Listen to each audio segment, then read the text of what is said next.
Hello everyone, very good evening. My name is Deepak Somaya and I'm a digital creator.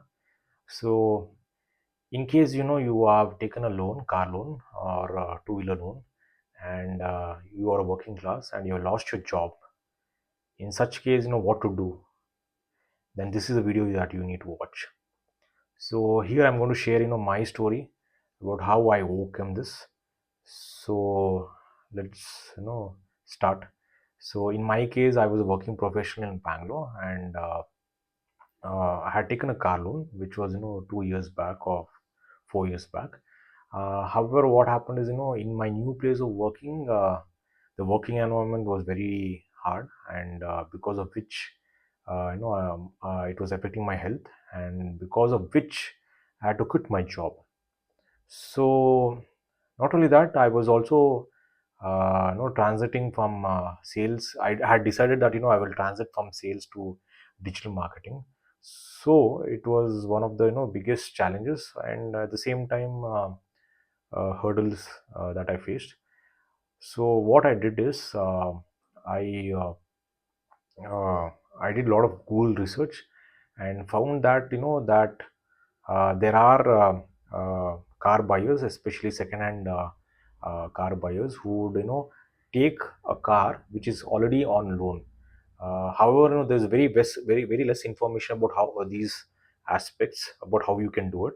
So I just thought I'll share my experience. So in my case, I was in that situation. So I had I had to quit my job because of the working environment, and I had to figure out a way of coming out of this because as an individual I don't want to rely on my parent or anyone for this because I should not be a burden to anyone. So I decided to take a call, and what I did is I did a lot of researches about this, and finally with my own intuition I went forward and approached two such entities. One was Maruti's True Value, and got my car checked. So they gave me a price, but it was not very competitive.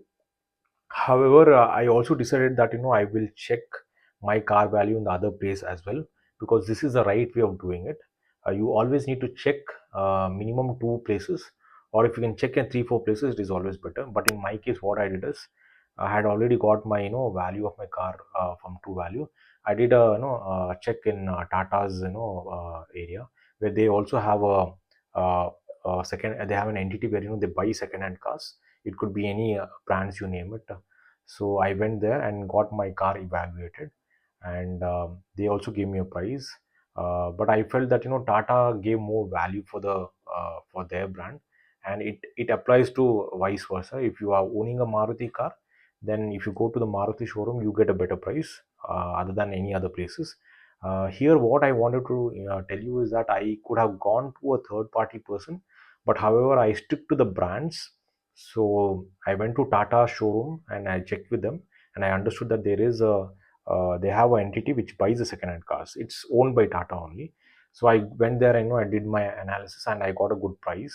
And eventually, after evaluating both the prices, I took Tata because they were giving more value for the car.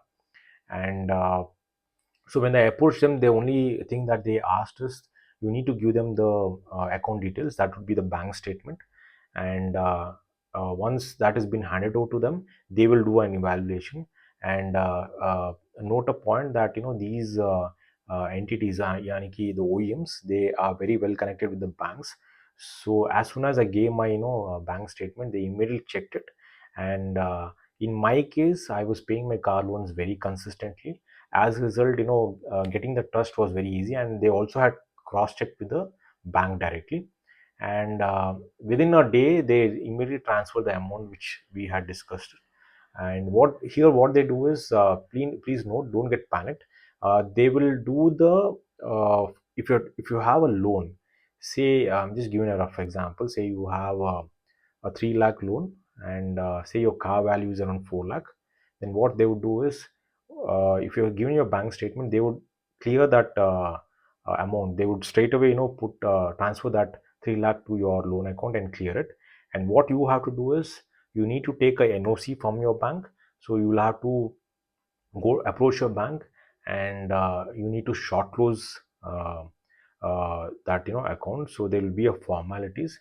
So kindly note that if you have taken a car loan, anything, and especially this applies to cases where you have taken a car loan from a state-owned state bank, uh, in state-owned banks. So in my case, I had taken the loan from SBI. So what they do is, if it is completed within 3 years, if you've been paying your EMI for 3 years, then you don't have to pay any short closure amount. However, if it is shorter, then you'll have to pay a certain amount because for short closing that account. So here again, I would stress that, apart from approaching the colleagues who are there in the banks, I would advise people to go and check with the managers, because they are the ones who have the actual details and they would give you the right information. So in my case, what happened is I had approached the subordinates who were there. They said you'll have to pay a penalty and all those things came out. But what I did is I took the somehow I was able to get the branch manager's number, spoke to him about this, and he clearly told me that, Deepak, if you've completed 3 years, you don't have to pay any sort of a short closure amount. So I was happy there. And what I did is I went there, and there will be some short closing formalities. In my case, again, this may differ based on the amount that you have. Uh, so I had to pay a small amount of, say, close to 2,000 rupees, and then close my loan account. And then the bank would give you the NOC, and they will give it to you immediately as soon as you close the loan. They have to give it, and they have to adhere to it. So in my case, I got my the NOC document from the bank, and this document has to be given to the corresponding agency who is buying your car. And with this, you will be closing the cycle of the loan, and you will be eventually coming out of it. So the same principle applies for the two-wheeler.